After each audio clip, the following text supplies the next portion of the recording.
Assalamualaikum warahmatullahi wabarakatuh.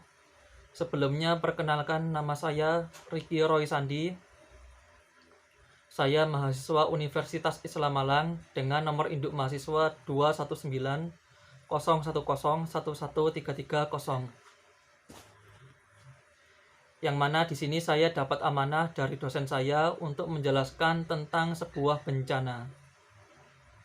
Jadi sebagaimana yang telah kita ketahui bahwasannya bencana itu adalah sebuah peristiwa yang mampu mengancam dan mengganggu kehidupan manusia. Kalau kita bicara tentang sebuah bencana, kadangkala sampai timbul pertanyaan kepada kita, kenapa Allah kok menciptakan sebuah bencana kepada kita?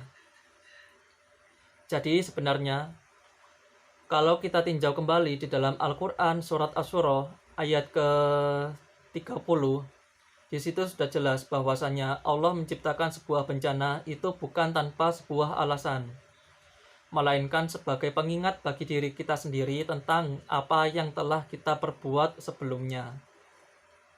Bahkan kalau kita kaji terlebih dalam, di dalam Al-Quran pun sudah jelas bagaimana kejadian bencana yang telah menimpa umat-umat manusia sebelumnya.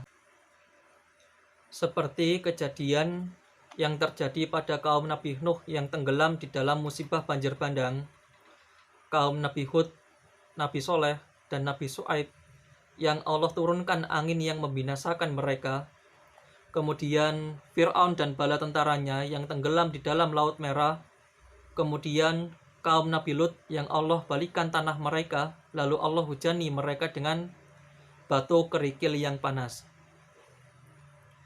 Jadi sebenarnya semua siksa bencana itu tidaklah lepas dari firman-Nya, dan siksaan itu tidaklah jauh dari orang-orang yang dolim. Al-Quran surat Hud ayat ke-83. Adapun akhir-akhir ini kerap kali kita mendapati sebuah kabar bencana alam, dan bahkan sebagian dari kita ada yang sempat merasakannya.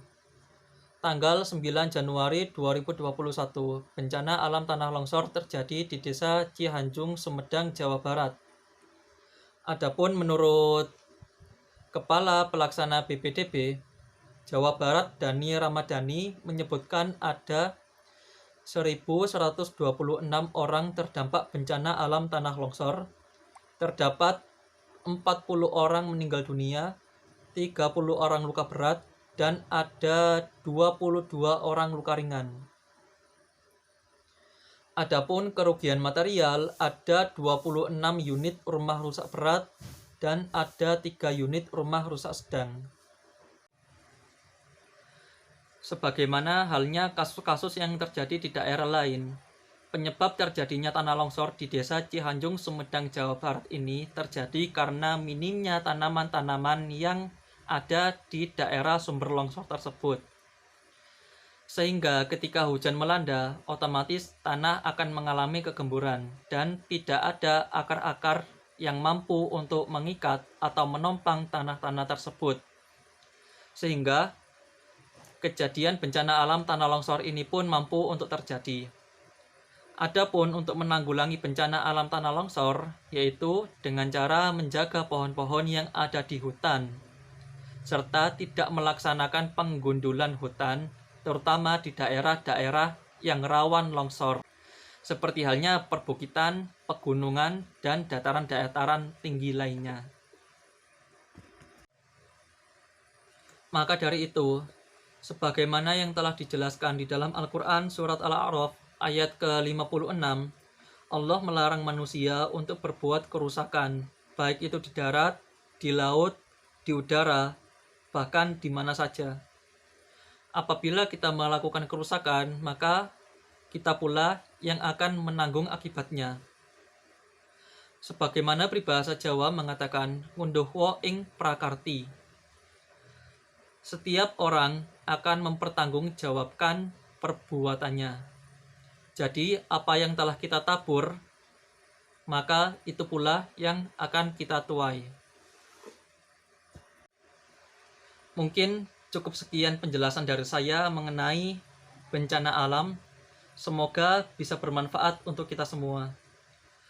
Bila mana ada salah kata atau salah perbuatan, saya mohon maaf sebesar-besarnya. Billahi taufiq wal hidayah. Wassalamualaikum warahmatullahi wabarakatuh. Ibu ini masih gadis, perempuan. Saya di belakang sini, ini ada batu besar yang nimpa ke kaki saya. Kalau kehilangan istri saya, anak saya 3. Saya mendukung sepenuhnya penyelidikan oleh aparat hukum, dan hasilnya akan menjadi pelajaran bagi penyelenggaraan perizinan ke depannya. Itu harapan saya.